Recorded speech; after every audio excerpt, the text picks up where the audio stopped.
Assalamu alaikum and welcome back.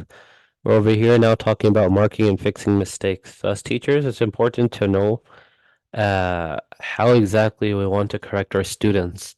And part of that is to learn exactly where to circle the mistakes in their books. So that's what we'll be going through over here and how to circle them.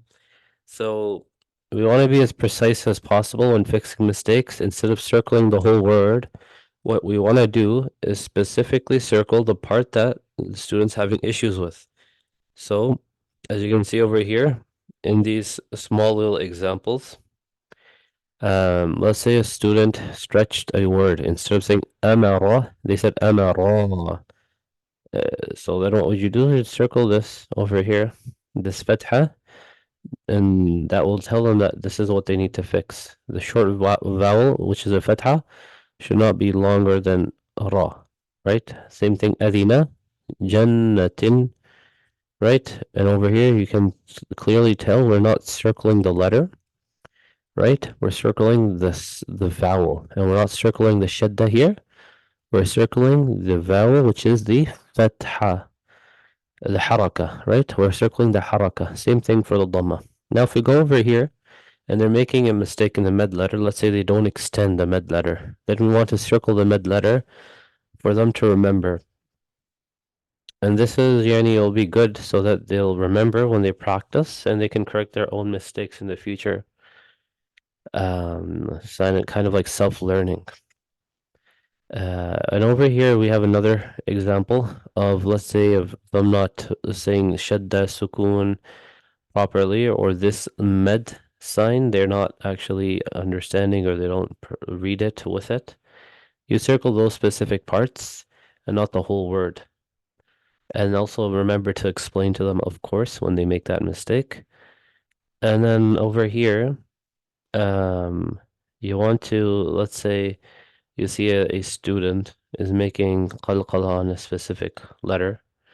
Uh, they're making a mistake on that letter, pretty much. Then you'll circle the sukoon sound over there for the qalqala example to make sure that they don't make qalqala on those specific letters. Now, if the student makes it for the first time, right, this is the technique you can follow. You want to circle the mistake. So here, circle the sukoon. Now, if they make it again, you want to underline it. Now, if the student still makes that mistake for the third time, then have them repeat it in front of you until they fix it. So have them repeat it 10, 20, 30 times until they get it without stuttering, without making that mistake. Now we'll move over here. Some learning method and techniques that you want to perhaps apply, inshallah. That will be for this is for best practice. So you will want to apply this, bi'idhnillah. Hadith of the Prophet ﷺ, the best of you are those who learn and teach the Quran to others.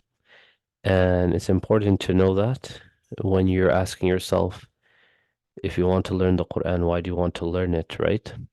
And how do you want to learn it? You want to learn it in a way that will please Allah subhanahu wa ta'ala.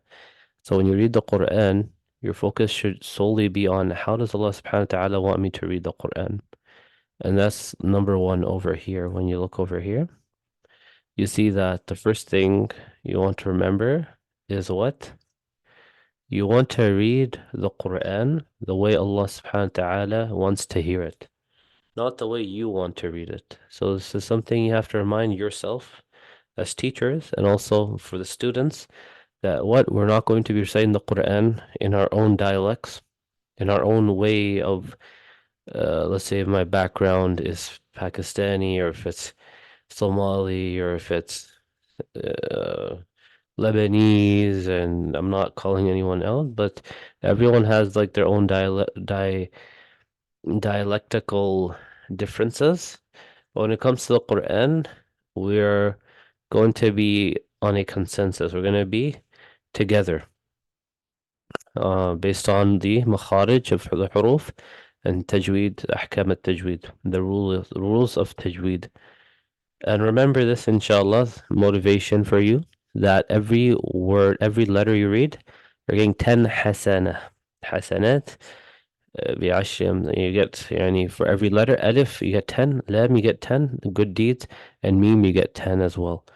And respect the Quran. Respect this book that you have in front of you once you get to the Quran. And also this book as well, because it has words from the Quran. And remember to teach the students that they're not going to learn much. If they don't, what?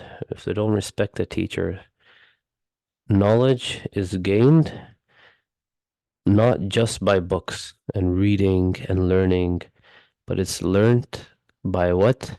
Respecting your teachers. So that's something to remember, inshallah.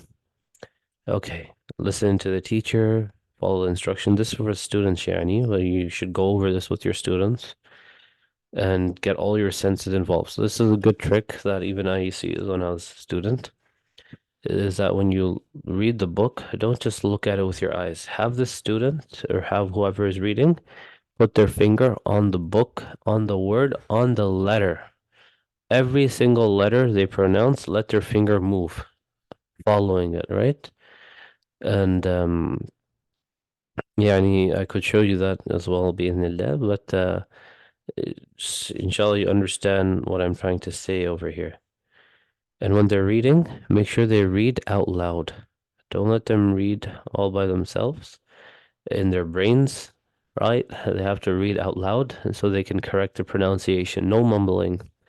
Mumbling is a no-no. Okay, and revision of the most recent 5 pages should be done on a daily basis. Of course, you need help at home for this, but as teachers, like you want to make sure they don't forget what they learned before and that it stays with them. And that's how are you gonna do that? How are you gonna get to the next lesson? Well, they don't know the lesson before. So that's something that has to be continuously practiced, inshallah. Barakallahu fikum. Dedicate, of course, let them know they have to practice at home. And also, they should be making dua for their own success. بإذن we'll start in the next lesson. بإذن how to teach these specific lessons. جزاكم الله خير. السلام عليكم ورحمة الله وبركاته.